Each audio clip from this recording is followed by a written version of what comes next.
China, I can come after the summer. And I'm the community hero at Muru-D Singapore. I just joined them 4 weeks ago. And today we have a very interesting panel. We have an entrepreneur, Simon, and we have a media person, Mason, and she's Nadine at Tech in Asia. Simon is from Hello Money.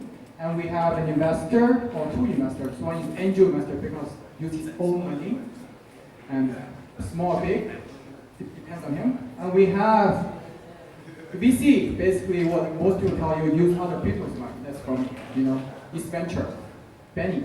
All right, I won't go to, I already put the profile on the website. I just want everyone to give a quick introduction of yourself, probably 1 or 2 liners, so let them know more about you before we go into the panel discussion.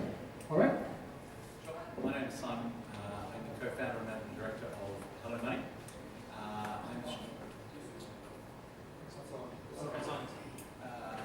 I'm Australian, but spent most of my work career in London. Investment banking is my background and been doing startups for the last 3 years. Hello, so I'm Nadine. I currently work at Tech in Asia as a journalist, reporting on tech and startup news from Indonesia to the world. Previously, I was a freelance writer at the Jakarta Globe, and before that, my background is actually also in marketing and PR, and I was working for startups in those positions before I turned to a journalist, report about startups. So I've kind of seen the thing from all angles, I suppose. And yeah, I've been with Tech in Asia since February this year, so I'm still a bit of a newcomer, but I hope I can add something to the discussion that's valuable for us.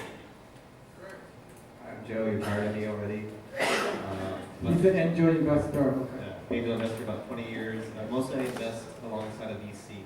I tend to do a lot of the tech due diligence, so I tend to be the guy they send in to check the technology after the VC has decided to invest.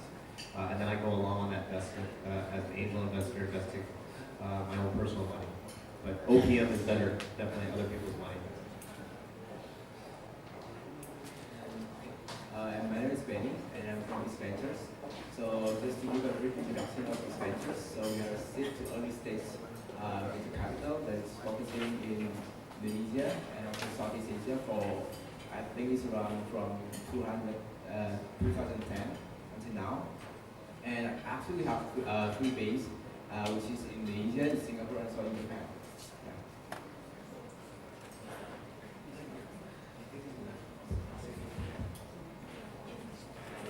Okay, that's great. I think we want to start the panel with our leaders first. We just talk about, Joe just gave everyone an overview about Indonesia and the entire South Asian and the bigger one. So you're a journalist. You mentioned about you have a lot of background and very broad view of that. So why don't you tell us about what's going on in Indonesia now and what's really hot? I suppose so. I mean, as a journalist, the way our day-to-day works, we get press releases, we get startups pitching to us all the time. Oh, why don't you write about us? And we kind of have to filter and contextualize how relevant their product is, whether they can actually already prove some traction or whether they're just looking for the cheap publicity.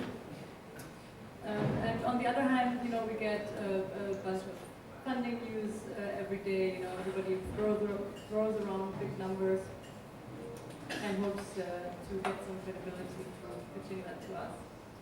So yeah, that's basically my day-to-day. But I was gonna start from a little bit something else, if that's okay. So I want to sort of bring us back to Indonesia in the mid-2000s when there wasn't really so much interest from the outside of Indonesia, and it felt like nothing was going on. There was already, quite a scene. There was online forums, Casper's already existed and was pretty happening.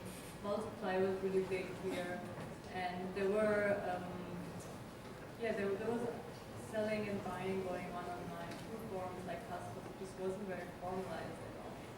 And I think for Indonesia, the big sort of change that happened was when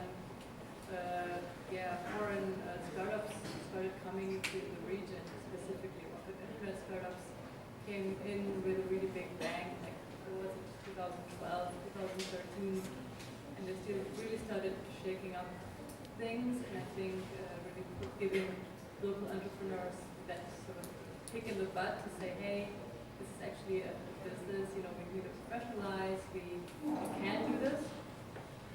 And what the rocket companies did was they just really brought in a lot of expertise in the logistics end, which wasn't really thought about here. So they built up their own fleets, they made cash on delivery, they sort of institutionalized that as a process, making it more or less safe to use. And so that's become the standard method until today. So it's become sort of hard to move away from cash on delivery because it's become so convenient for the user. To bridge it to today, so let's talk about what's happening in Indonesia now, and what do you see as a media, and what's going on exactly? Yeah. Yeah, today, I mean, I think what you mentioned before is still a lot of wait and see.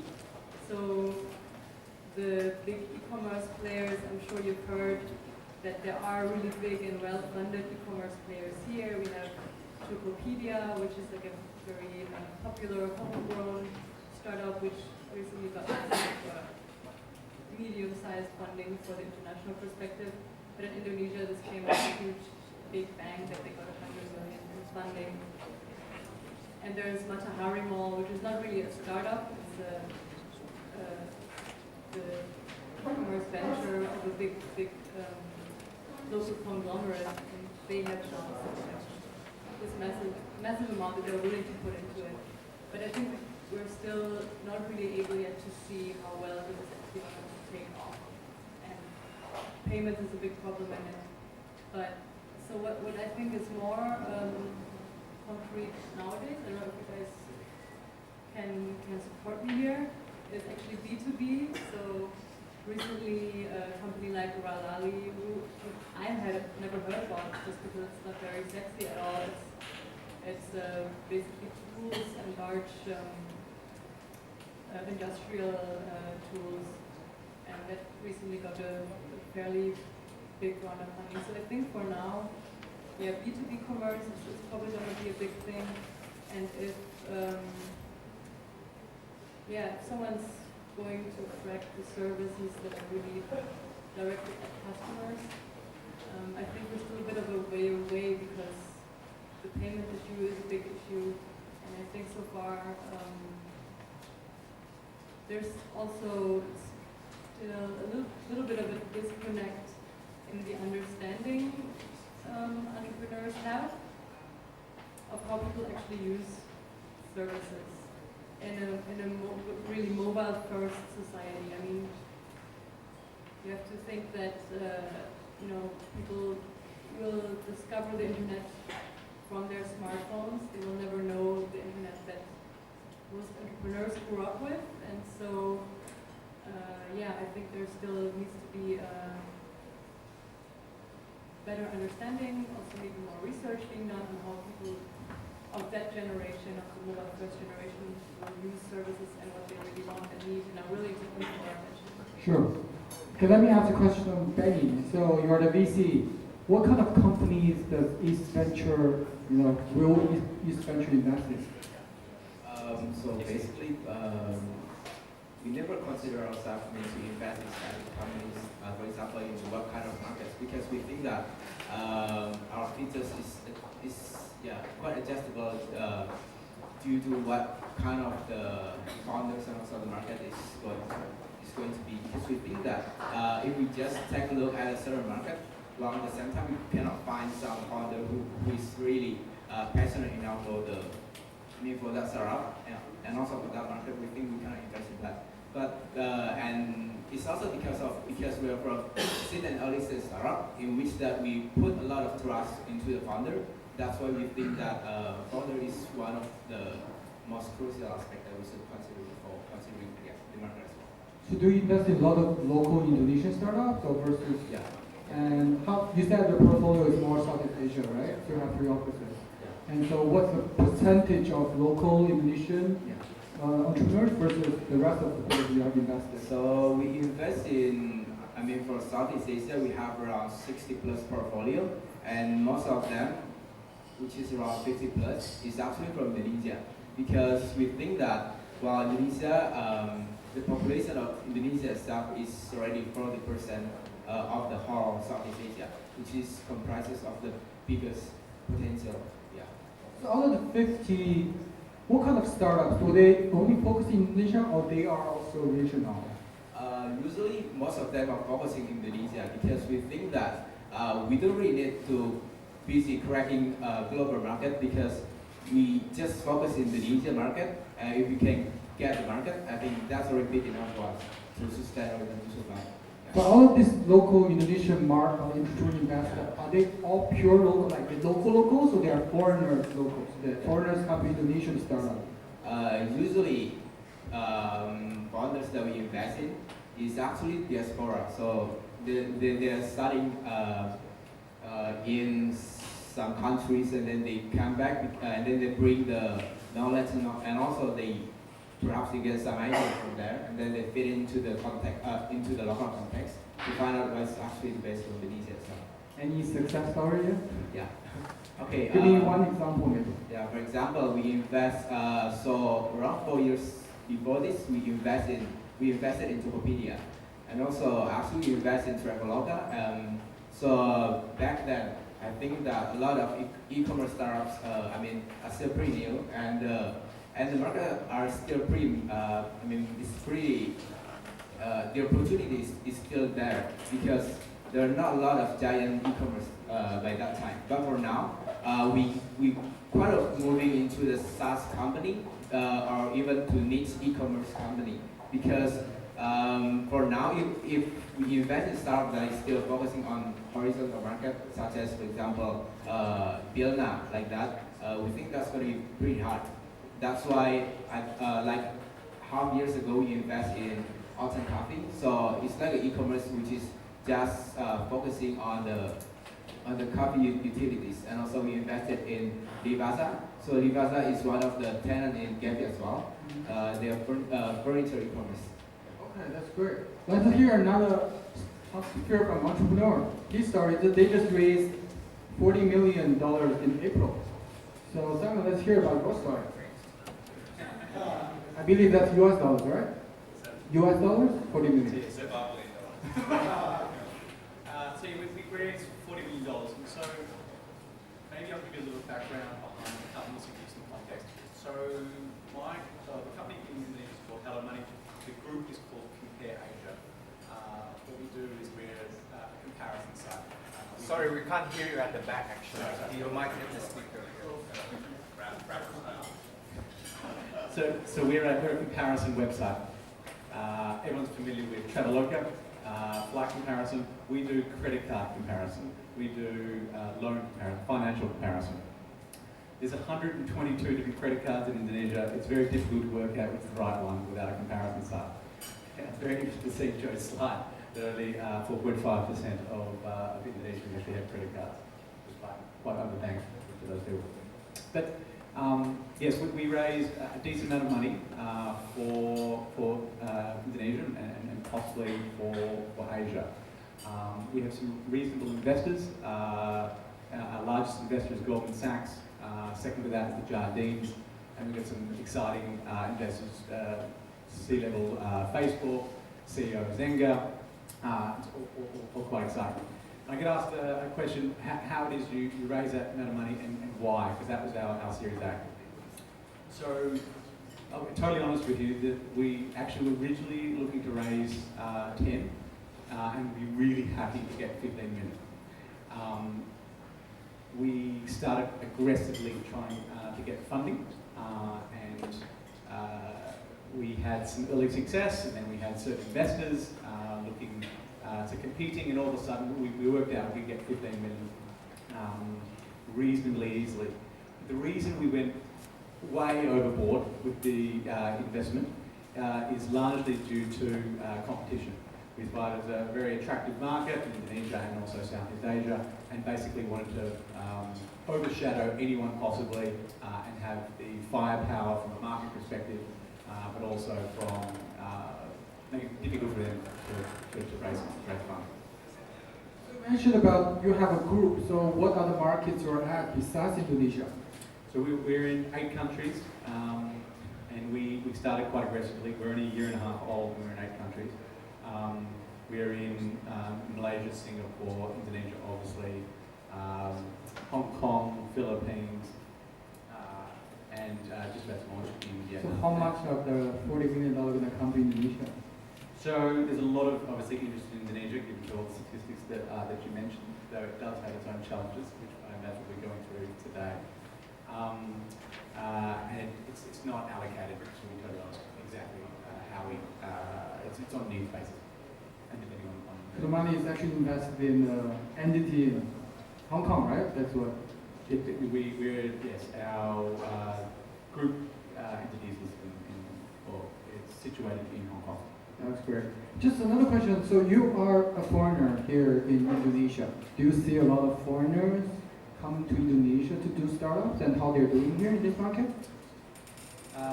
Good question. So I found a really interesting statistic, and a lot of people say that came from Singapore. We had 10% of foreigners and 10% of permanent residents. You might ask the question, how many foreigners are in Indonesia? You might think 10%, 1%. 250 million people, you have 65,000 kitas holders, which is basically a visa or permanent resident holders. That is a tiny, tiny, tiny percentage. The government is very adverse to internationals and probably not the most welcoming. And it's very much a government policy so that internationals take locals' jobs. Which is interesting. And unfortunately, yes, it makes it very difficult to being a foreigner and trying to start up a company from a visa perspective, and also getting international talent. So it's a big challenge. But a lot of the experienced talent in Indonesia does come from Rocket, whether it's their Rocket themselves, being foreigners or locals. You just mentioned the point, talent, we'll come back to that. Now we're going to ask Joe some questions regarding angel investing. So you probably mentioned quite a lot to people when company would invest, but for a personal investment, if you look at Indonesia or ASEAN as a whole, what are the three type of companies or industry or whatever kind of you're looking for to invest personally? I'm mostly interested in B2B. B2B? Yeah, because I mean, the 600 million people in ASEAN, they're going to need insurance. They're going to have disposable incomes. They're going to need payroll. It's not sexy, you know. It's like there's a lot of sexy startups that you can invest in. I find making money sexy. Yeah, those are the ones I focus in on. The ones that I get less interested in, personally, from just a personal standpoint, IoT, because again, I don't see where the IP is sitting. I don't see the success stories. You know, someone has to make the technologies. There's a physical component to it. FinTech is a mixed bag. FinTech's really big in Singapore. I think where FinTech is interesting, that I would be interested in investing, is credit card adoption or getting credit, because that holds back the whole region. If you have a way for people to be able to do electronic payments effectively, and everyone's like, oh, we're going to do payment systems. Payment systems are hard, and they don't necessarily work in different regions. You can solve a payment system in Vietnam, it's not going to necessarily work here. But we've had electronic payment systems for a long time. Those are called credit cards. And so if you've got a way to help increase credit card adoption, that's really solving a big problem. So that, in that particular case, when it comes to FinTech, I find that quite interesting. I would be, and it has to be commodity technology. In this part of the world, quite frankly, actual technical solutions, like a technology-based startup that has a new, purely technology play, is very rare. We don't have a long history of software development, especially software development at great scale, like you would maybe in Europe, and you would have in the US, where you have SAP and even IBM from earlier days. So we don't have the skill sets of creating like really highly scalable giant systems. So inventing new technology doesn't interest me as much as taking, let's say, commodity technology, off-the-shelf, open source, cloud-based technologies, and solving new problems, especially mobile first, then that's much more interesting because there's no barrier there. Like Uber, if you look at Uber, there's no tech there. There's nothing exciting really about the tech itself, right? It's a basic kind of idea. It's very connected. It couldn't exist until smartphones, but there's no new real innovation when it comes to the technology. It's with the idea of collaborative consumption and the idea of being able to have access to this community, and that's the most sexy thing that I think it is to actually invest in. Well, I think Nadim has a point to add. Maybe it's like a question to the wisdom of the crowd here, because I don't 100% know where the debate on that is right now. But I've heard people say online payment could be solved if we allow payments through phone credits. And right now in Indonesia, we already have, we're at the stage where for some digital content, like say stickers online or buying an app from some online stores, can be solved through just a regular phone credit. And it's probably just a regulatory issue, it's a security issue for sure, but potentially if that was possible, that's already an existing payment system. Everybody knows how to use it, it's on the phone, and problem solved. So Telcos want people to use them. If only there was telco But people the around here to challenge answer your is how much question. money they're taking from the people. Well, and in Africa, people pay in minutes. In Africa, in a lot of the startups I worked with some West African startups called GEPI, and the only way to move money effectively was minutes. You can gift minutes between people using like SMS in different markets. So I think carrier billing is a solution. The only thing is with carrier billing is it's very specific to a region. So although you can, in some regions you can roll it out, and I'm sure we've got people here who can go into much more detail I on think carrier that's a billing. little bit tacky now. Yeah, but I mean it doesn't globally solve it, but it is a way. It is definitely a way to do electronic. So I want to open to all the panel now. Have you, especially the ones who are here in, or Joe, if you know, have you seen any Indonesian startup has gone global or regionally very well or successfully? And if you know how they did it? Anyone?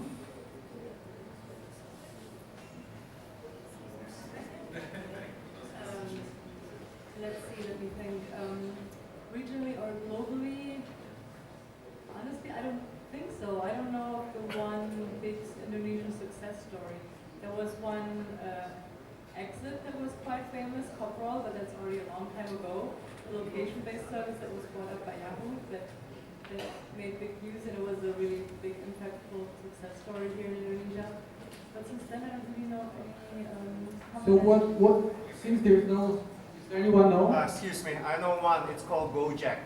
Gojek is everywhere right now. Yes, it's Indonesian, but Grab Taxi of Malaysia, which operate out of Singapore, copied that idea in Vietnam. And they're coming back to Indonesia with Grab Bike. Watch that space. I guess one could say that, but it's so far Gojek's Indonesian and they haven't gone regional. Not yet though. Nadim, the CEO, I think he will be very We ambitious. hope they will. Yeah. Okay. We hope, So- we hope they don't get crowded out by Grab Bike here. Oh, if you talk about those competitions, you can check out China. All the companies are paying the customer to use. How nice is that? Okay, so my question for this one is, since there's no one going out successfully, what are the reasons you think, what's happening? Why are the Indonesian entrepreneurs or companies not going overseas? I mean, because they have a big enough market to look inside. The others are trying to come here. Indonesians have home advantage here. Why not just try to win this market first? And I'd add to that and say Indonesia is very, very different to all around Southeast Asia. A couple of few factors. Sorry, can I comment on that? My experience also is it's a mix between potential and laziness. It's like the market's so huge, why bother, right? Because I I was born here, raised in Australia. I spent a lot of times overseas, 5 years in Hong Kong and in Chicago. So I connect with a lot of like smart Indonesians overseas who come back here. And then I said to them, why don't you bring this idea to the US, right? You can easily do that. They said, why bother? It's like, it's comfortable here.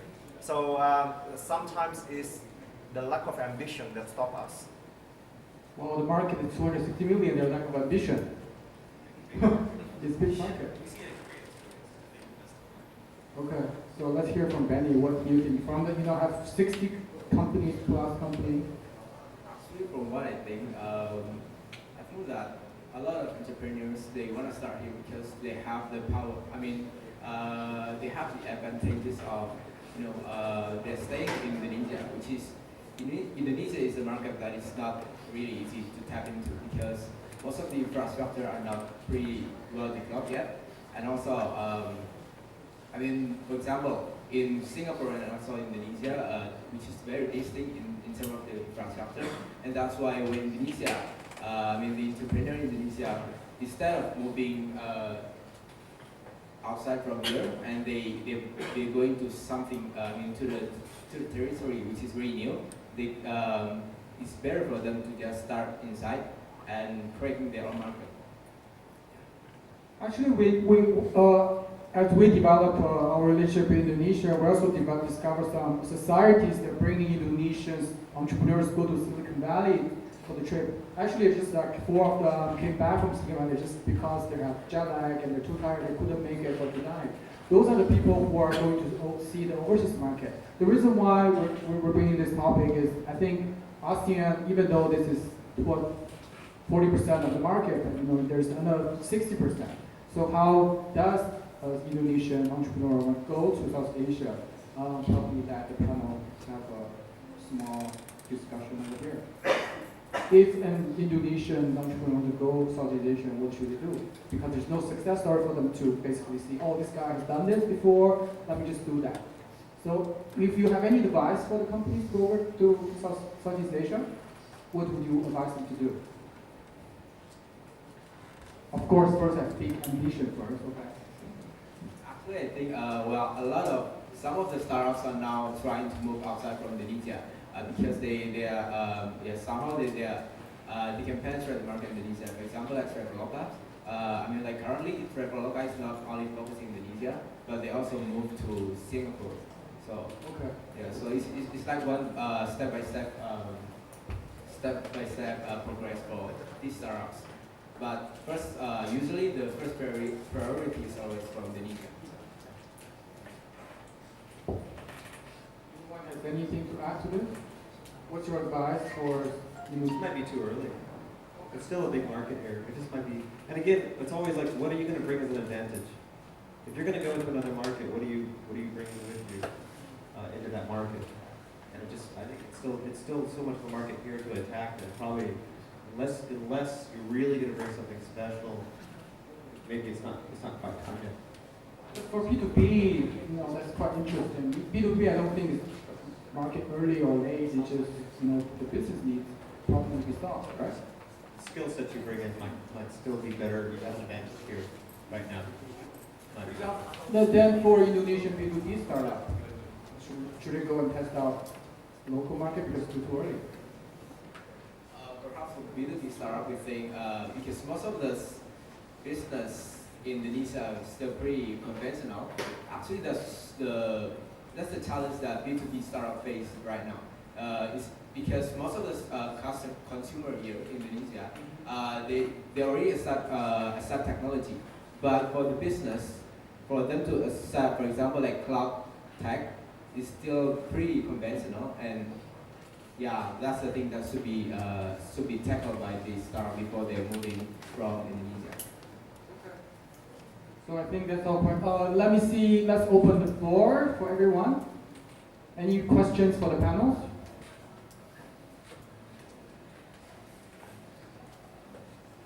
No questions. Okay, we'll have one over there.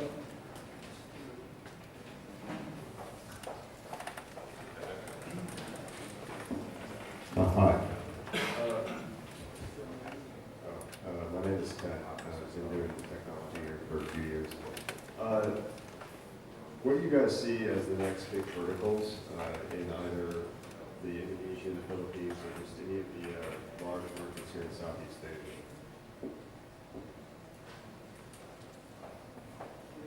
Did you hear the question clearly? The question was, what do we see as the upcoming verticals in the ASEAN markets, right? Indonesia or ASEAN? I mean, I would say I can sort of see healthcare becoming a big deal because it's so broken, and you can do a lot of healthcare services that are becoming better online. So I would say that. I see Asia as a whole as an amazing opportunity. There's a lot of things that Asia doesn't actually have for what the West does have, and so you're looking at developed market and what you can bring to developing. So I think you look at what the West and when you're at that development stage and what naturally happens. And then a major difference with that is mobile. It's the biggest change that Asia has to the West have. B2B mobile first. I think that's underserved, it's sexy, there's an advantage we have here. I don't think the US is going to jump on that quick enough. I don't think Europe's going to jump on that quick enough. These are mobile first markets and people connected with inexpensive 3G, 4G networks. As you said earlier, people that never use, the first experience online is going to be mobile.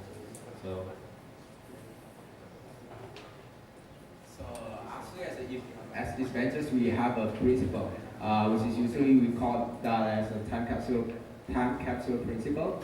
So basically, we saw things like something happened in Indonesia actually happens before, for example, in China or or some country which is more developed than Indonesia. And on the same time, usually those countries got the innovation, for example, from Japan. And lastly, usually the source of the first innovation usually comes from the United States. That's how usually we predict things and trend coming into Indonesia. Another, which is maybe like video content, because for these rolling out, I think especially in Indonesia, people are very hungry for local content, local language content. I'm not quite sure how that works as business model, but I think, Indonesian language video content is going to be pretty big. Sorry, I'm surprised no one's mentioned Malaysia because of its linguistic cultural, religious similarities. Can you talk about any successful Indonesian, Malaysian startups?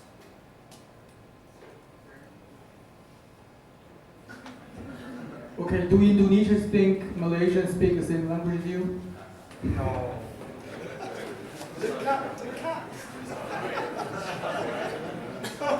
Okay, so I think the panel is, we don't have much to say on this, I guess. How about bring back, my last point will be the talent side, that it is some challenges that the market is facing. Let's wrap up this last question. Talent here. What kind of talent do we have in Indonesia and things like that?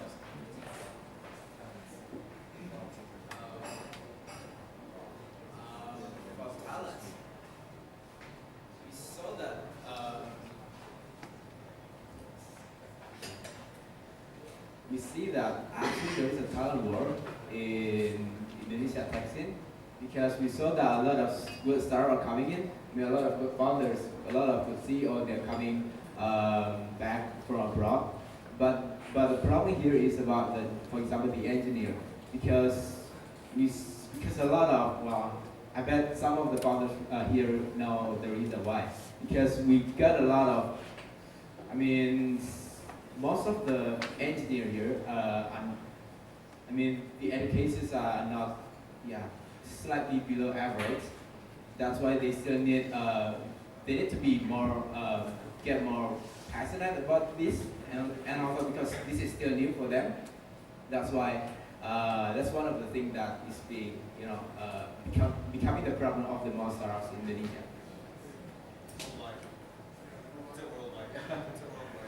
That's all right.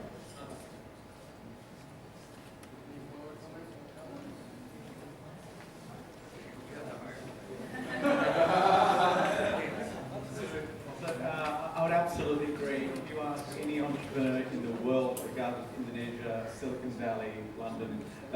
hardest thing is talent. Well, in Silicon Valley, yeah, well, I think you'd say it would be, well, it was just competing. You've got a massive supply and demand imbalance. In Indonesia, because it's such a new industry, you can't recruit internationally. You have to look locally. And you have a lot of funding that's been injected in Indonesia, and you've got startups stealing from each other. And it makes it really difficult when you have employees that last 3 months and get ripped to another startup because they get offered double the salary and they come back again for another double the salary. And it really affects the actual whole ecosystem. And I'd definitely say here in Indonesia is no different from where else. It's talent pool or lack of. Okay, that's great. I think Indonesia, personally, I know, just a closing mark for the panel, they have a lot of successful business people who have done great things overseas, especially in real estate and other investment and in natural resources. I think probably startups could leverage their experiences locally that they have done things overseas and to learn something from there. The real estate, Indonesian real estate is huge. They're all in Singapore, everywhere in the world as well. Okay, I think this is something we can leverage from other industries as well, not just internet, because relatively everyone is still early. And we hope other startups will do very well here, and our investors will make a lot of money, right? Okay, and all the money goes to Singapore? I don't know, I stay here. You can't go overseas. All right, thank you everyone. Thank you the panel for joining us tonight. And we're going to keep on everyone. I'm kind of conscious that we've been going around an hour and a half. And in principle, the agenda says that I'm talking about 2 topics, and that means 2 slide packs. So, in the interests of sanity and your time, I might just summarise the discussion on Australia and try and tie it back to some of the points that were raised in the last session. And then, oh wow, epic fail. I've just destroyed the aqua. I'll talk a little bit about Australia, and then I want to introduce Muru-D, which is the startup accelerator that myself, David, and Joe work for. That's primarily one of the reasons we're here. We're here to share about our vision for growing tech businesses into really great businesses. Reflecting upon the earlier comment about the kind of the regional focus versus a national focus, if you were to look at the numbers, evidence would suggest that if you're a tech founder and you're looking for a major liquidity event, which is sort of a $1+ billion exit of a trade sale or an IPO, you will have to go regional. That pretty much is the rule. So I just want to kind of throw that to you for a moment. I'll talk briefly about Australia, and I hope it's actually helpful because many of the trends that we're seeing within the Australian economy, and that relates to regular industry as well as the startup ecosystem, are actually quite common in a lot of developed markets. In many respects, there are some areas of startups that are what I would call overcapitalized, and there are some massive opportunities for young tech entrepreneurs in Australia. I'll try and work out how this works. Oh, there we go. So I'll just ignore the first bit of it. Australia, excuse me. Australia is actually a really large economy with a very small but wealthy population. So in terms of the relativities, we talk a lot about population size.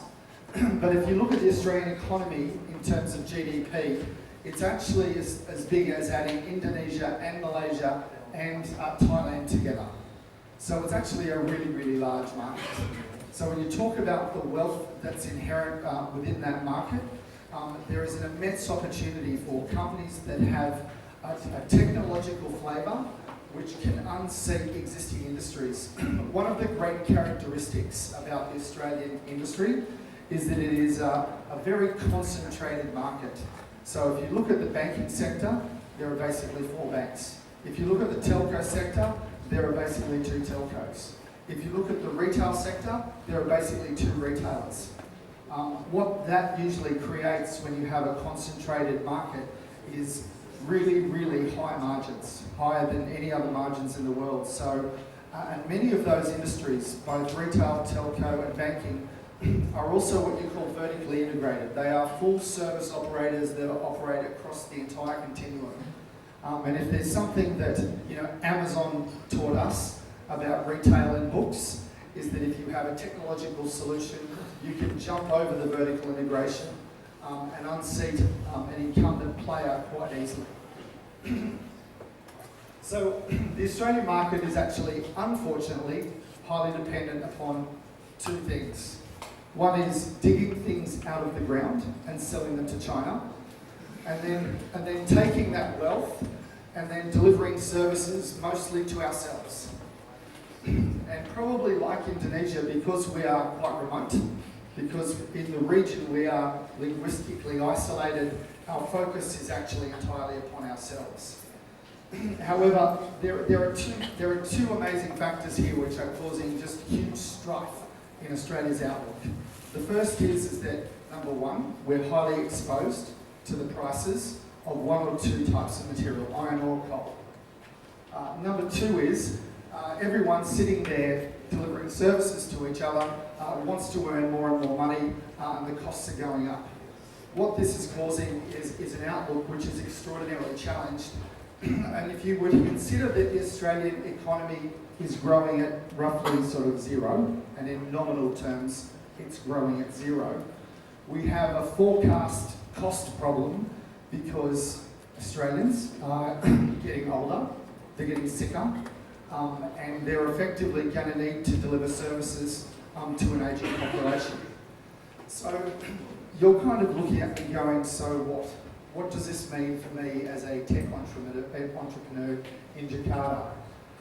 Well, the challenges are that all the costs are going up, but there are significant opportunities for tech entrepreneurs to come in and solve some really big problems. There are opportunities for collaboration with and outsourcing government services to the private sector. There are opportunities for investment in and better use of technologies. There is a real need for innovation and cultivating a sense of innovation within the market. However, the problem is, relative to most markets in the world, Australia actually has hardly any entrepreneurs in terms of tech. The number of startups per million population capita, per million people, Tel Aviv obviously over-indexes, but even Silicon Valley as one location has 6 times as many founders per population than Sydney. And when you look at investment, it's worse. In fact, it's fair to say that there is so little investment in tech innovation in Australia that it could qualify as a complete disaster and a market failure for the country. And so, when you think about the opportunities that present itself, there is room for both technology innovators and founders.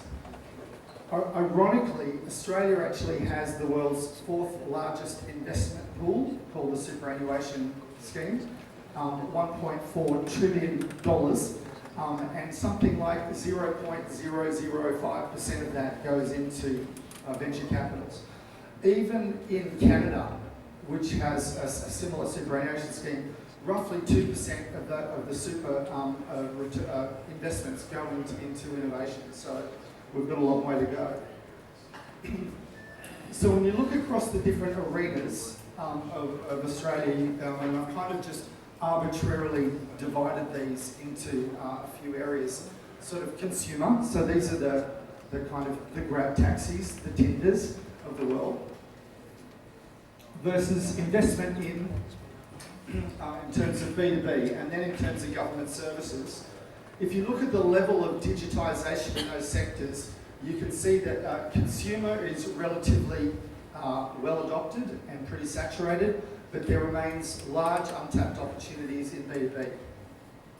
So the best illustration of the consumer saturation point that I can describe is, my father is a 75-year-old farmer who grew up as a coal miner. when he got his new car last year, he called me up because he was so excited. He was driving down the road, streaming Pandora from his iPhone to his new car sound system, and he was just so happy that he'd been able to do it.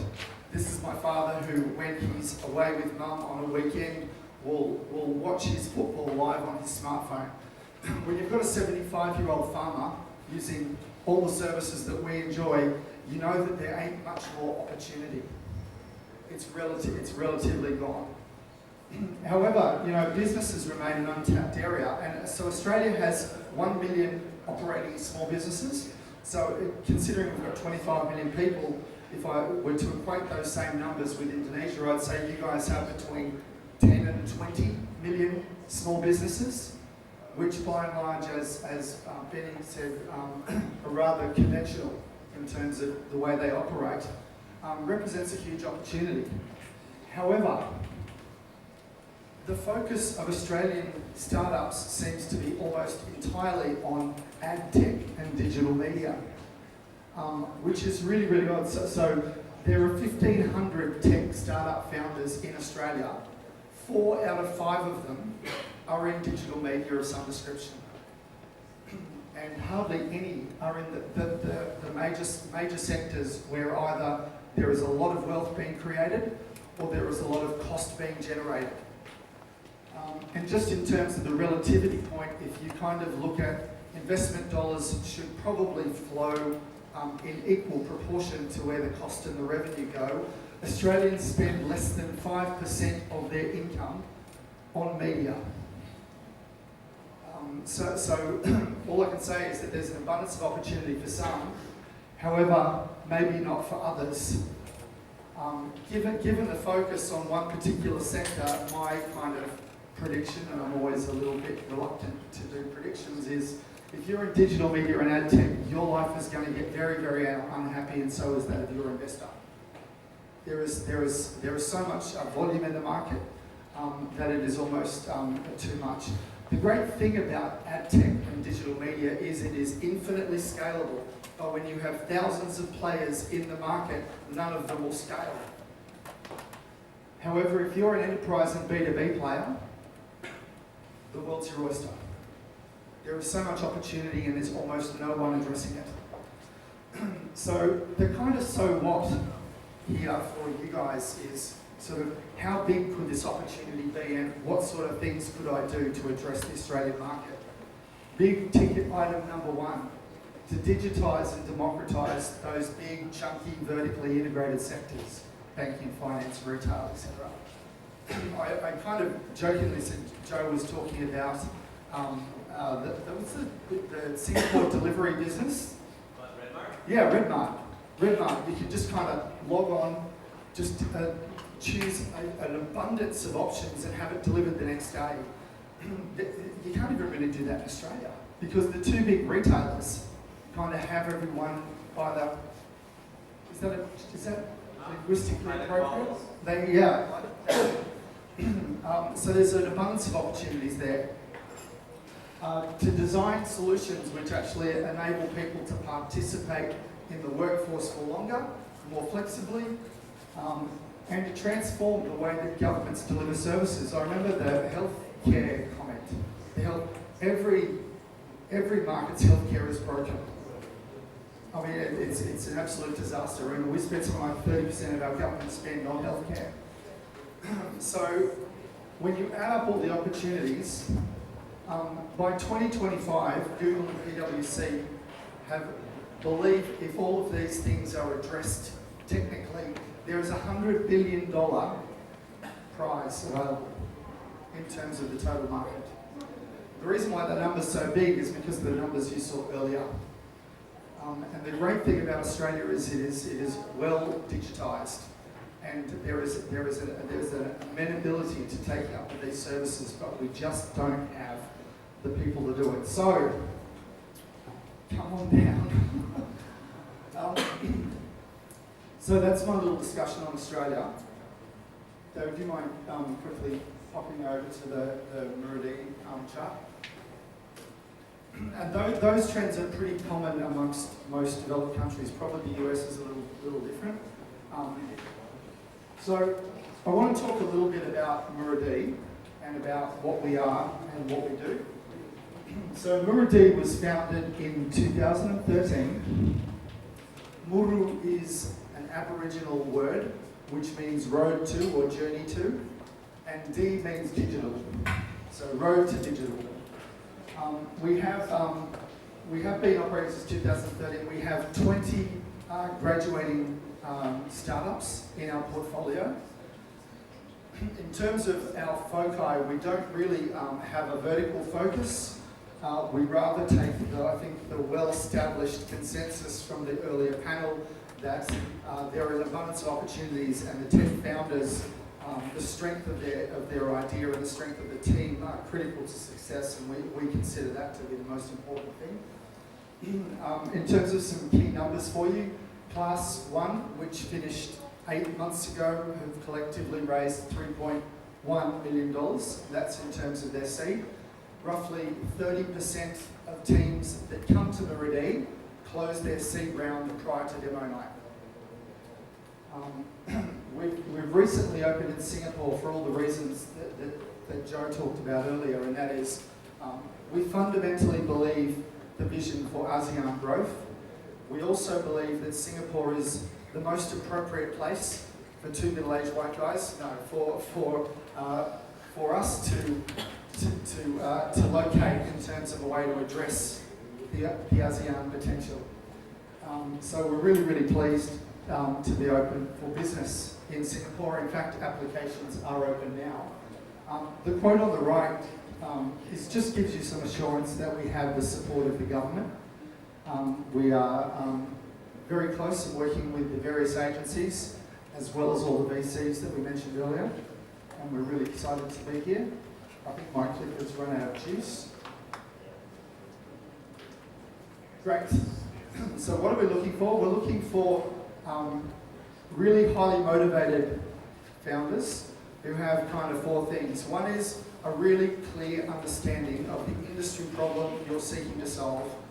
Better still, if you could describe that problem and the opportunity in terms of numbers in a very simple way. Number 2 is a simple description of how you intend to solve that unmet need, that market inefficiency. Number 3 is that you have an intimate knowledge and can describe in very detailed terms how your customers will benefit and why you'll win. And then obviously a set of experienced founders. It's probably fair to say that we are looking for 2 types of characteristics in our founders. One is someone who has commercial experience and understanding of the sector that they're in. Number 2 is a technical co-founder who is an equity holder of the business, who is able to obviously then translate that into a technical vision. Given that as a startup you're effectively competing against time, if you do not have a technical co-founder, you will go at a quarter of the pace as a team that does. To illustrate, if you wanted to do prototype A, but you had to write it down and fax it to your team in Hanoi, it might take you a month to do an iteration, whereas if you have your technical co-founder, you can do that iteration in a week, test it and get back. So that's why it's important to have that technical ability. So, little bit of an ego slide. We've actually got a really good track record of success in growing businesses. There are some of the key metrics. I mean, primarily we take businesses that are in a very early stage, some of whom don't even have a minimum viable product. We put them through a 6-month program, and we introduce every meaningful relationship that we can, both commercially and as well as entrepreneurs, lawyers, accountants, and all the rest, to try and bring them through to a state of maturity by the time they leave, including going overseas. And a focus, of course, for us is taking the team to a different market, so they're exposed to different types of startups, different types of tech, different types of investors, and it's critical for their learning.